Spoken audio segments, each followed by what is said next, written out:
Hello friends, તો આગળના દાખલામાં જે આપણને આપેલું છે એમાં આપણને એવું કીધું છે કે ખાંડનું એક દ્રાવણ છે જે 5% દળથી ટકાવાર પ્રમાણ ધરાવે છે. હવે દળથી ટકાવાર પ્રમાણ એટલે એને આપણે W/W કહી શકીએ, રાઈટ? વજનથી ટકાવાર અથવા તો દળથી ટકાવાર એટલે W/W. એનો મતલબ 5% W/W એ ખાંડનું દ્રાવણ આપેલું છે અને આપણને એવું કીધું છે કે એનું ઠાર બિંદુ છે 271 કેલ્વિન, રાઈટ? 271 કેલ્વિન. સેમ આપણને એવું કીધું છે કે આવું જ તે 5% ગ્લુકોઝનું દ્રાવણ બનાવવામાં આવે છે અને એનું આપણે ઠાર બિંદુ ગણવાનું છે. અને બીજું આપણને એડિશનલ એવું આપેલું છે કે શુદ્ધ પાણીનું ઠાર બિંદુ 273.15 કેલ્વિન થાય છે. તો આના પરથી આપણને સમજાઈ ગયું હશે કે શુદ્ધ પાણીનું ઠાર બિંદુ આટલું છે અને જ્યારે ખાંડનું દ્રાવણ બનાવ્યું ત્યારે 271 થયું, તો ઠાર બિંદુમાં ઘટાડો થયો. આને જ કહેવાય ઠાર બિંદુ અવનયન, રાઈટ? એટલે કે ડેલ્ટા TF નો દાખલો છે. તો જ્યારે પણ આવી રીતનું હોય તો તમે વિચારી શકો કે આ ડેલ્ટા TF નો છે. અને બીજું બે ડેટા આપેલા છે. હવે જ્યારે ઠાર બિંદુ હોય ને તો તમને KF મોલલ અવનયન અચળાંક આપણને આપેલો હોવો જોઈએ, તો આપણે અવનયન શોધી શકીએ. પરંતુ અહીંયા એ આપેલો નથી. એની જગ્યાએ આપણને બે ડેટા આપેલા છે. એક ડેટા ઉપરથી આપણે KF શોધીશું અને એ વેલ્યુ આપણે બીજા ડેટામાં મૂકવાના છે, રાઈટ? તો સ્ટાર્ટ કરીએ છીએ. પહેલા તો આપણે અવનયન શોધવું પડશે. તો ખાંડના દ્રાવણ માટે ઠાર બિંદુ અવનયન. ખાંડના દ્રાવણ માટે ઠાર બિંદુ અવનયન. હવે જો તમને યાદ હોય તો ડેલ્ટા TF નું આપણે શરૂઆતનું જે સૂત્ર મૂક્યું હતું એ ડેલ્ટા TF નું શરૂઆતનું સૂત્ર એવું હતું TF0 TF, રાઈટ? અને જો તમને નો યાદ રહેતું હોય તો ડાયરેક્ટ તમારે વિચારવાનું કે કોણ વધારે છે, TF0 વધારે છે કે TF? તો કોણ વધારે છે? TF0. આ 273 છે, 271 છે. તો વધારેમાંથી જ ઓછું બાદ થાય ત્યારે આપણને ડેલ્ટા TF મળશે. તો આપણને ડેલ્ટા TF મળશે TF0 TF કરવા. કેટલું મળ્યું? આ કોના માટે છે? ખાંડના દ્રાવણ માટે. તો ખાંડના દ્રાવણ માટે 273.15 271 કરીશું તો આપણને મળશે 2.15 કેલ્વિન ડેલ્ટા TF, રાઈટ? એનો મતલબ કે ડેલ્ટા TF ની વેલ્યુ આપણને 2.15 કેલ્વિન મળી ગઈ છે. હવે આપણે કહીએ છીએ કે આ જે વેલ્યુ છે એના પરથી આપણે KF કઈ રીતે શોધી શકીએ? તો યાદ કરો, આપણે KF શોધવા માટે આવું સૂત્ર કીધું હતું કે ડેલ્ટા TF KF M. હવે અહીંયા આપણે ડેલ્ટા TF છે, આપણે KF શોધવું છે, પણ મોલાલિટી નથી, પરંતુ W/W તો છે. અને યાદ કરો, આપણે અગાઉના જે પ્રશ્નો જોયા, જો તમે એ દાખલા ગણ્યા હોય તો એમાં પરસેન્ટેજ W/W અને મોલાલિટીનો સંબંધ હતો, રાઈટ? પરસેન્ટેજ W/W અને મોલાલિટીનો સંબંધ. તો બે ત્રણ દાખલાઓ અગાઉના લેક્ચરમાં જઈને ચેક કરો કે પરસેન્ટેજ W/W અને M નો સંબંધ શું હતો. તો તમને મળશે કે એનો સંબંધ આ રીતનો હતો અને એનું સમીકરણ આપણે તારવેલું હતું કે M percentage W/W into 1000 divided by M2 into 100 minus percentage W/W. આવું સૂત્ર આપણે તારવેલું હતું. આના પરથી આપણે W/W પરથી ડાયરેક્ટ ક્યાં જઈ શકીએ? મોલાલિટીમાં કન્વર્ઝન કરી શકીએ. તો આપણે તો એ જ જરૂર છે, તો આપણે કન્વર્ઝન કરીશું. therefore molality is equal to percentage W/W કેટલા છે? 5. તો 5 into 1000 divided by M2. હવે ખાંડનું જે સૂત્ર છે એ બધાને ખબર છે કે સુક્રોઝ એટલે C12H22O11 અને એનું આણ્વીય દળ જો આપણે શોધીએ તો એ આવશે 342 ગ્રામ પર મોલ, રાઈટ? તો એ થશે 342 into 100 minus W/W એટલે કે 100 minus 5, તો આ થશે 95. ફાઇન.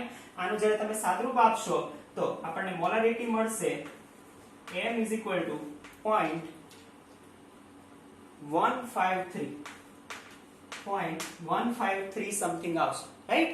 તો આ મોલાલિટી મળી ગઈ. તો મળી જાય KF. યસ, KF મળી જાય. તો KF is equal to શું લખી શકીએ? KF is equal to delta TF ના છેદમાં M, delta of TF divided by M.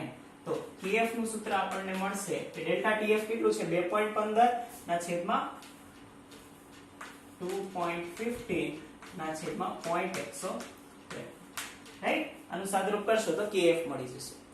હવે આ જે KF છે એ ક્યાં મૂકવાનું છે આપણે? આ KF ની વેલ્યુની મદદથી ગ્લુકોઝના દ્રાવણનું ઠાર બિંદુ શોધવાનું છે. જુઓ મેં તમને લેક્ચરમાં પણ કીધું હતું ભણાવતી વખતે કે ઘણી વખત ઠાર બિંદુ પૂછેલું હોય છે. ઠાર બિંદુ અવનયન નહીં પણ મળે શું પહેલા ઠાર બિંદુ અવનયન મળે એટલે કે ડેલ્ટા ટીએફ મળે અને ડેલ્ટા ટીએફ ના સૂત્રમાં TF0 અને ડેલ્ટા ટીએફ મૂકીએ ત્યારે ઠાર બિંદુ મળે. રાઈટ? તો પહેલા આપણે લખીશું ગ્લુકોઝના દ્રાવણ માટે ઠાર બિંદુ અવનયન. તો આપણે કહીએ છીએ ગ્લુકોઝના દ્રાવણ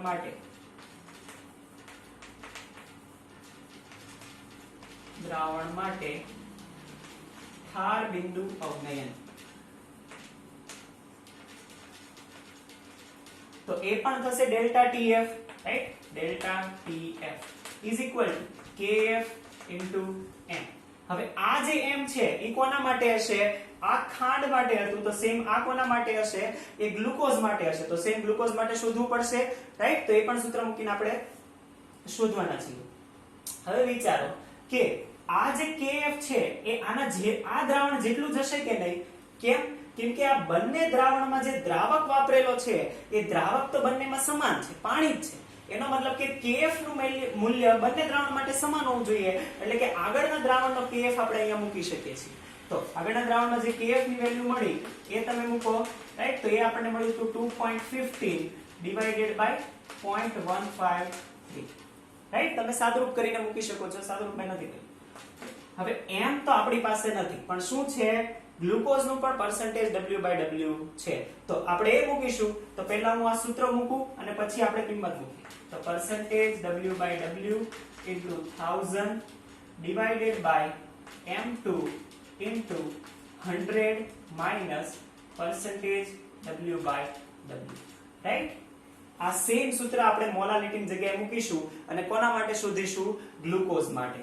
તો ડેલ્ટા TF આપણને મળશે 2.15 divided by 0.153 into percentage W/W glucose માટે કેટલું છે? 5 into 1000 divided by M2. હવે ગ્લુકોઝ માટે M2 એટલે કઈ રીતે શોધી શકાશે? ગ્લુકોઝ નું આણ્વીય દળ 180. કઈ રીતે? C6H12O6 એનું આપણને અણુ સૂત્ર ખબર છે તો આપણે આણ્વીય દળ શોધી શકીએ છીએ. એ છે 180 into તો આ જે ડેલ્ટા TF આપણને મળશે એ ડેલ્ટા TF ની વેલ્યુ આપણી પાસે છે અને એ કેટલું આવશે? એ આવશે approximately 4.09 કેલ્વિન. રાઈટ? આપણે બધું કેલ્વિનમાં મૂકીએ છીએ તો આપણે કેલ્વિનમાં રાખીએ છીએ. ઓકે? તો આ આટલું આવવું જોઈએ કે 4.09 કેલ્વિન. તો આ ડેલ્ટા TF આવ્યું પણ શું આપણી પાસે ડેલ્ટા TF હવે જવાબ આવી ગયો? નહીં. અહીંયાથી દાખલો હજી અધૂરો છે. કેમ કે આપણને શું શોધવાનું કીધું છે? ગ્લુકોઝ નું ઠાર બિંદુ શોધવાનું કીધું છે. તો ઠાર બિંદુ એટલે કે TF નહીં કે ડેલ્ટા TF. તો ડેલ્ટા TF નું સૂત્ર પાછું આપણે મૂકીશું. તો delta TF is equal to શું થાય? Is equal to TF0 minus TF. TF0 minus TF. તો આપણે જોઈએ છે TF. TF0 કેટલું છે? શુદ્ધ દ્રાવક માટે 273.15. તો TF ને કરતા બનાવીએ તો TF is equal to TF0 minus delta TF0 273.15 minus 4.09 is equal to જે અંતિમ આવશે એ આવશે 269.04 કેલ્વિન. 04 કે 06. ઓકે? તો આ TF આવશે અને આ આન્સર થશે.